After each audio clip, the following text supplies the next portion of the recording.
Nous allons poser une division de niveau 3, 2654 divisé par 8.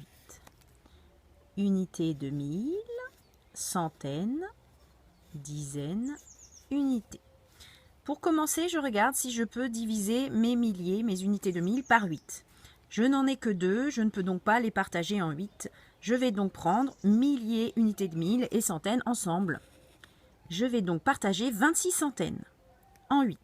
Dans 26, combien de fois 8? C'est-à-dire, dans la table de 8, c'est combien de fois 8 qui se rapproche le plus de 26 sans dépasser. Donc si on connaît bien sa table de 8, on sait que 3 fois 8 égale 24. Donc 3 fois 8, 24. J'ai écrit mon résultat en dessous.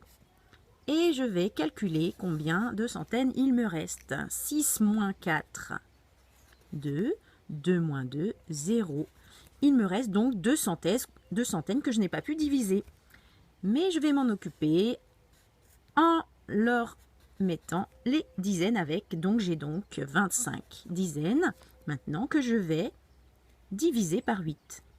Dans 25, combien de fois 8? Autrement dit, dans la table de 8, qu'est-ce qui se rapproche le plus de 25? C'est 8 fois 3 encore, parce que 8 fois 3, ça fait 24. On vient de le dire, donc j'écris en dessous 24 et je calcule combien de dizaines il me reste. J'en avais 25, j'en enlève 24. Il me reste donc une dizaine. Je n'ai pas terminé. Il me reste encore les unités. A, B, C. Donc j'abaisse les unités à côté de mon reste. Il me restait une dizaine. J'ajoute donc les 4 unités. J'ai donc 14 unités que je dois diviser en 8. Dans 14, combien de fois 8? Autrement dit, dans la table de 8, c'est 8 fois combien qui se rapproche le plus de 14? Et bien là, c'est 1 fois 8. 1 fois 8 égale 8. Je n'aurais pas pu mettre 2 parce que 2 fois 8 égale 16, ça aurait été trop grand. Donc 1 fois 8, 8. Je calcule mon reste. 14 moins 8, ça je peux le faire de tête, je n'ai pas besoin de poser ma soustraction. 14 moins 8, ça donne 6.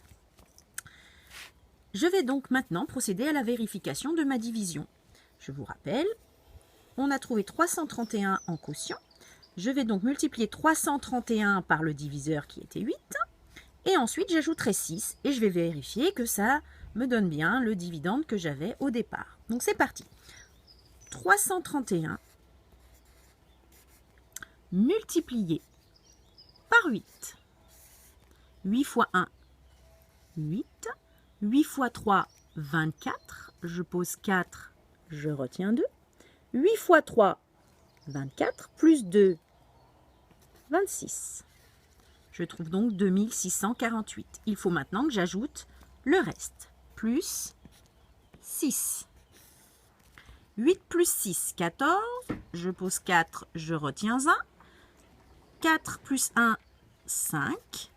6 plus 0, 6. 2 plus 2. Je trouve donc 2654. Je retrouve bien le dividende que j'avais au départ. Ma division est juste.